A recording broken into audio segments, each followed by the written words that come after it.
నానా సాహెబ్ పీష్వా 1824 మే 19 దొంద్ పంత్గా జన్మించాడు. ఇతను మరాఠా సామ్రాజ్యానికి చెందిన ఒక భారతీయ పిష్వా, ప్రభువు, పోరాటయోధుడు. 1857లో మొదటి భారత స్వాతంత్ర్య యుద్ధంలో కాన్పూర్లో జరిగిన కాన్పూర్ ముట్టడి తిరుగుబాటుకు నాయకత్వం వహించాడు. బ్రిటీషువారిచే బహిష్కరించబడిన మరాఠీ బ్రాహ్మణ రాజు శ్రీమంత్ పేష్వా బాజీరావు దత్తపుత్రుడిగా నానా సాహెబ్ తనకు ఈస్ట్ ఇండియా కంపెనీ నుండి పింఛను పొందడానికి అర్హత ఉందని నమ్మాడు. కాని అంతర్లీన ఒప్పంద సమస్యలు చాలా గందరగోళంగా ఉన్నాయి. వాటి ప్రకారం అతని తండ్రి మరణం తర్వాత పింఛను చెల్లింపు కొనసాగించడానికి కంపెనీ నిరాకరించడం, అలాగే ఉన్నత విధానాలుగా భావించిన అతని ఆలోచనలు నానా పీష్వాను తిరుగుబాటులో చేరడానికి దారితీశాయి. అతను కాన్పూర్లోని బ్రిటిష్ దళాన్ని అతనికి లొంగిపోవాలని బలవంతం చేశాడు. ప్రాణాలతో ఉన్నవారిని హత్య చేశాడు. కొన్ని రోజులపాటు కాన్పూర్ మీద నియంత్రణ పొందాడు. కాన్పూర్ను తిరిగి స్వాధీనం చేసుకున్న బ్రిటిష్ సైన్యం అతని దళాలను ఓడించిన తరువాత అతను అదృశ్యమయ్యాడు. 1859లో అతను నేపాల్ హిల్స్కు వెళ్లాడు. అక్కడే అతను మరణించినట్లు భావిస్తారు. నానా 1924 మే 19న నానా గోవింద్ దొండు పంత్గా నారాయణ్ భట్, గంగాబాయి దంపతులకు జన్మించాడు. మూడవ మరాఠా యుద్ధంలో మరాఠా ఓటమి తరువాత East India Company Peshwa Bajirao రెండును కాన్పూర్ సమీపంలోని బిత్తూర్కు బహిష్కరించింది. అక్కడ అతనికి బ్రిటిష్ ప్రభుత్వం నుండి కొంత పింఛను మొత్తాన్ని చెల్లించింది. నానా తండ్రి బాగా చదువుకున్న దక్కన్ బ్రాహ్మణుడు. పశ్చిమ కనుమల నుండి తన కుటుంబంతో కలిసి బిత్తూర్లోని మాజీ పీష్వాకు ఆస్థాన అధికారి అయ్యాడు. బాజీరావుకు కొడుకులు లేకపోవడంతో 1827లో నానా సాహెబ్ను, అతని తమ్ముడిని దత్తత తీసుకున్నాడు. ఆ ఇద్దరు పిల్లల తల్లి పీష్వా భార్యలలో ఒకరికి సోదరి. నానా సాహెబ్ చిన్ననాటి సహచరులలో తాంతియా తోపే, అజిముల్లా ఖాన్, మణికర్ణిక తాంబే ఉన్నారు. తాంతియా తోపే, పీష్వా బాజీరావు ఆస్థానంలో ముఖ్య ప్రభువైన పాండురంగరావు తోపే కుమారుడు. బాజీరావు బిత్తూరుకు బహిష్కరించిన తరువాత పాండురంగరావు, అతని కుటుంబం కూడా అక్కడికి మారారు. తాంతియా తోపే నానా సాహెబ్కు సామునేర్పే గురువు. 1851లో బాజీరావు మరణం తరువాత అజిముల్లా ఖాన్ నానా సాహెబ్ దివాణంలో కార్యదర్శిగా చేరాడు. తరువాత అతను నానా సాహెబ్ ఆస్థానంలో దివాన్ అయ్యాడు.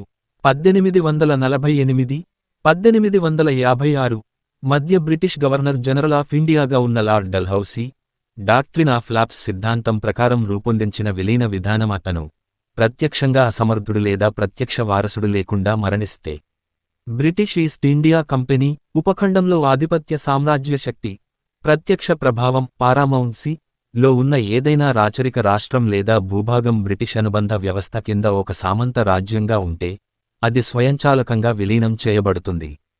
తరువాతి వారసుడిని ఎన్నుకునే వారసుడును లేకుండా భారతీయ సార్వభౌమాధికారికి దీర్ఘకాలంగా స్థిరపడిన చట్టపరమైన హక్కును భర్తీ చేసింది.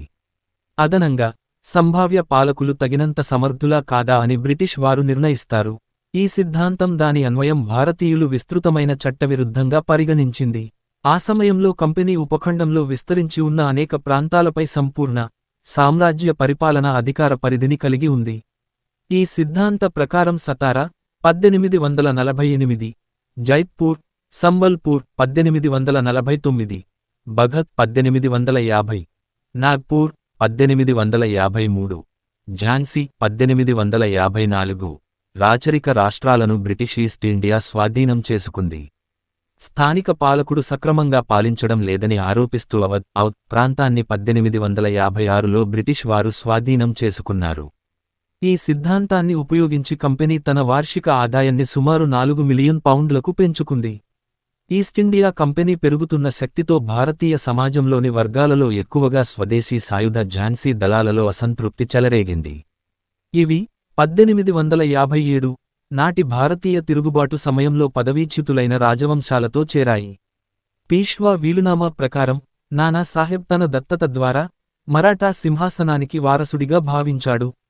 అతని పెంపుడు తండ్రికి ఈస్ట్ ఇండియా కంపెనీ నుండి 80,000 పౌండ్లు వార్షిక పింఛను పొందేందుకు అర్హుతుంది. అయితే బాజీరావు మరణానంతరం నానా సహజంగా పుట్టిన వారసుడు కాదని, రాజ్యం ఉనికిలో లేదని కంపెనీ అతనికి పింఛను నిలిపివేసింది. నానా ధనవంతుడుగా ఉన్నప్పుడు పింఛను రద్దు చేయడం, బాజీరావు ప్రవాసంలో ఉంచుకున్న వివిధ బిరుదులు, ఆర్థిక సహాయాలను నిలిపివేయడం వల్ల అతను చాలా బాధపడ్డాడు. తదనుగుణంగా నానా సాహెబ్ 1853లో బ్రిటిష్ ప్రభుత్వంతో తన వాదనను వినిపించేందుకు అజీముల్లా ఖాన్ను రాయబారిగా ఇంగ్లాండ్కు పంపాడు. అయితే అజీముల్లా ఖాన్ బ్రిటిష్ వారిని పింఛను పునఃప్రారంభించటానికి తగిన వాదనల ద్వారా ఒప్పించలేకపోయాడు. అతను 1855లో భారతదేశానికి తిరిగి వచ్చాడు. బితూర్లో నానాసాహెబ్ జ్ఞాపకార్థం ఇక్కడ గతంలో వారి కోటను కలిగి ఉంది. కాన్పూర్ కలెక్టరు చార్లెస్ హిల్లర్స్డన్ విశ్వాసాన్ని నానాసాహెబ్ పొందాడు. దానికి మద్దతుగా అతడు ఒకవేళ కాన్పూర్కు తిరుగుబాటు వ్యాపిస్తే బ్రిటిష్ వారికి మద్దతుగా 1500 మంది సైనికులతో కూడిన దళాన్ని సమీకరిస్తానని నానాసాహెబ్ ఒక ప్రణాళిక రూపొందించి కాన్పూర్ కలెక్టరు ముందుంచాడు. 1857 జూన్ 6న కాన్పూర్లో ఈస్టిండియా కంపెనీ దళాలు తిరుగుబాటు చేసిన సమయంలో పట్టణ ఉత్తర భాగంలోని స్థావరం వద్ద ఆశ్రయం కల్పించుకున్నారు. కాన్పూర్లో ఉన్న గందరగోళం మధ్య నానా అతని దళాలు పట్టణ ఉత్తర భాగంలో ఉన్న బ్రిటిష్ పత్రికలోకి ప్రవేశించాయి. పత్రికకు కాపలాగా ఉన్న 53వ స్థానిక పదాతిదళానికి చెందిన సైనికులు కంపెనీ తరపున పత్రికకు కాపలాగా నానా వచ్చారని భావించారు. అతను పత్రికలో ప్రవేశించిన తర్వాత నానా సాహెబ్ కంపెనీకి వ్యతిరేకంగా జరిగిన తిరుగుబాటులో తాను భాగస్వామిని అని ప్రకటించాడు. బహదూర్ షా రెండుకి సామంతుడు కావాలని అనుకున్నాడు. కంపెనీ ఖజానాను స్వాధీనం చేసుకున్న తర్వాత నానా తాను పీష్వా సంప్రదాయం ప్రకారం మరాఠా సమాఖ్యను పునరుద్ధరించాలని కోరుకుంటున్నట్లు పేర్కొంటూ గ్రాండ్ ట్రంక్ రోడ్డు సరిహద్దు వద్దకు ముందుకు తీసుకెళ్లి కాన్పూర్ను స్వాధీనం చేసుకోవాలని అనుకున్నాడు. సైనికులు బహదూర్ షా రెండుని కలవడానికి ఢిల్లీకి వెళుతున్నారు. నానా దారిలో కళ్యాణ్పూర్లో తిరుగుబాటు కంపెనీ సైనికులను కలిశాడు. వారు కాన్పూర్కు తిరిగి వెళ్లాలని, బ్రిటిష్ వారిని ఓడించేందుకు తనకు సహాయం చేయాలని నానా కోరాడు. సైనికులు మొదట విముఖత చూపారు. కాని వారు బ్రిటిష్ ప్రాబల్యాన్ని నాశనం చేస్తే వారి వేతనాన్ని రెట్టింపు చేసి వారికి బంగారం బహుమతిగా ఇస్తానని వాగ్దానం చేయడంతో నానాతో వారు చేరాలని నిర్ణయించుకున్నారు. నానా సాహెబ్ తన సైన్యంతో 1860 నాటి స్టీలుపై చెక్కిన ముద్రణ హిస్టరీ ఆఫ్ ది ఇండియన్ మ్యూటినీలో ప్రచురించబడింది. 1857 జూన్ 5న నానా సాహెబ్ జనరల్ వీలర్కి ఒక లేఖ పంపాడు. మరుసటి రోజు ఉదయం 10 గంటలకు దాడి జరగవచ్చని తెలియజేశాడు. జూన్ 6 ఉదయం అతని బలగాలు తిరుగుబాటు సైనికులతో సహా ఉదయం 10:30కి కంపెనీ స్థావరంపై దాడి చేశాయి. కంపెనీ బలగాలు ఆ రోజు ఉదయం దాడికి తగినంతగా సిద్ధపడలేదు. కానీ దాడి చేసే దళాలు స్థావరంలోకి ప్రవేశించడానికి ఇష్టపడకపోవడంతో తమను తాము రక్షించుకున్నారు. భారత బలగాలు మందు గుండు సామాగ్రితో నిండిన కందకాలు ఉన్నాయని, వాటి దగ్గరకు వెళ్తే పేలతాయని నమ్మేలా చేశారు. కంపెనీ సైనికులు తాత్కాలిక కోటలో 3 వారాలకు పాటు సరిపోను నీరు, ఆహార సామాగ్రి మాత్రమే కలిగి ఉన్నాయి. వడదెబ్బ, నీటి కొరత కారణంగా చాలా మంది ప్రాణాలు కోల్పోయారు. బ్రిటిష్ దండుపై పురోగతి వార్త వ్యాపించడంతో ఎక్కువ మంది తిరుగుబాటు సిపాయిలు నానా సాహెబ్తో చేరారు. జూన్ 10 నాటికి అతను దాదాపు 12,000 నుండి 15,000 మంది భారతీయ సైనికులకు నాయకత్వం వహిస్తాడని నమ్మారు. ముట్టడి జరిగిన మొదటి వారంలో నానా సాహెబ్ బలగాలు అక్కడి పరిసరాలను చుట్టుముట్టాయి, లొసుగులను సృష్టించాయి. చుట్టుపక్కల భవనాల నుండి కాల్పుల స్థావరాలను ఏర్పాటు చేశాయి. డిఫెండింగ్ కెప్టెన్ జాన్ మూర్ ప్రతీకారం తీర్చుకున్నాడు. రాత్రిపూట పథకాలను నిర్ణయించేవాడు.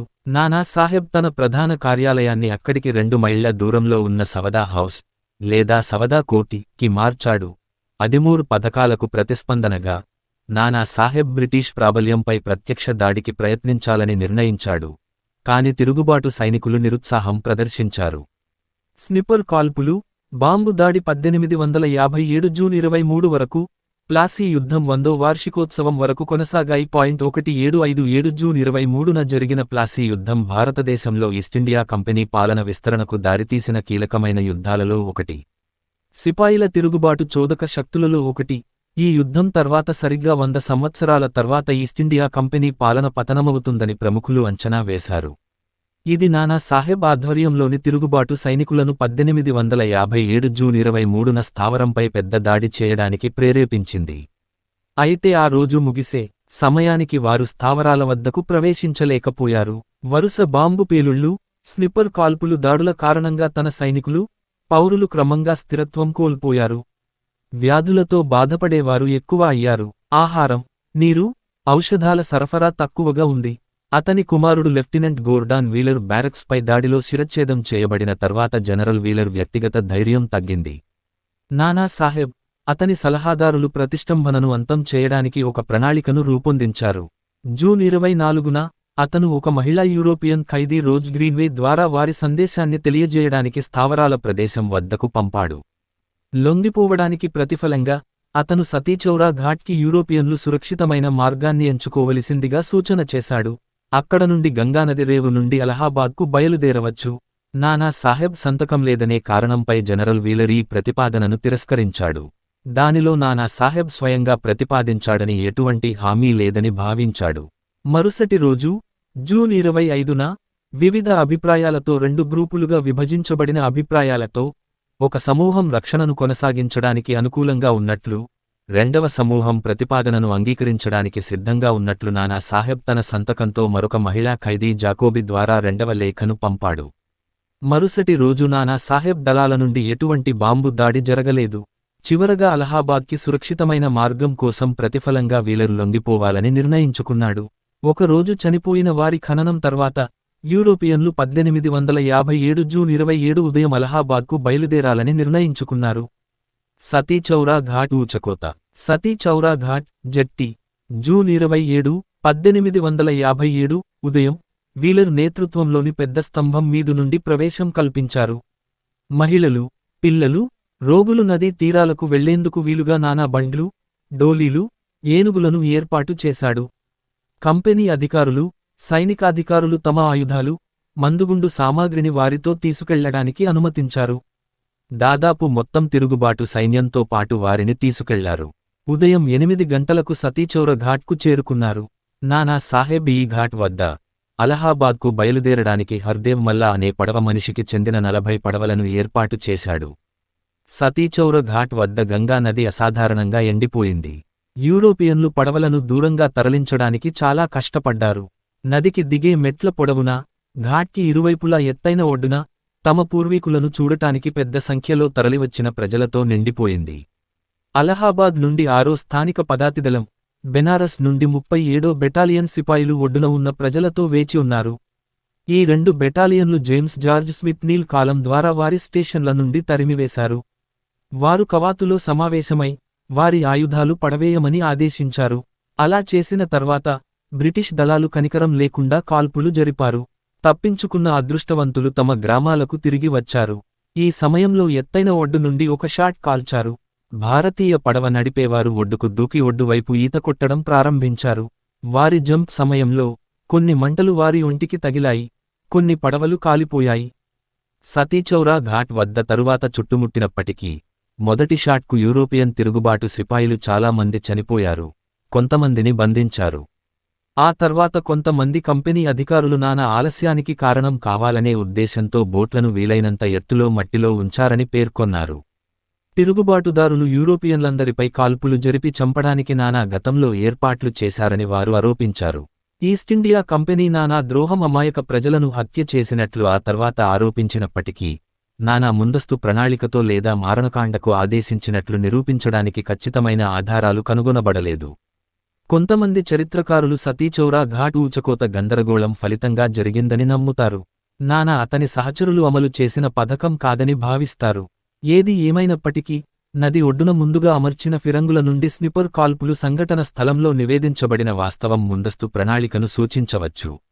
ఏది ఏమైనప్పటికీ సతీచౌరా ఘాట్ వద్ద ఉన్న గందరగోళం మధ్య నానా జనరల్ తాత్యా తోపే 2వ బెంగాల్ అశ్వికదళ యూనిట్ కొన్ని ఫిరంగి యూనిట్లను యూరోపియన్లపై కాల్పులు జరపాలని ఆదేశించాడు.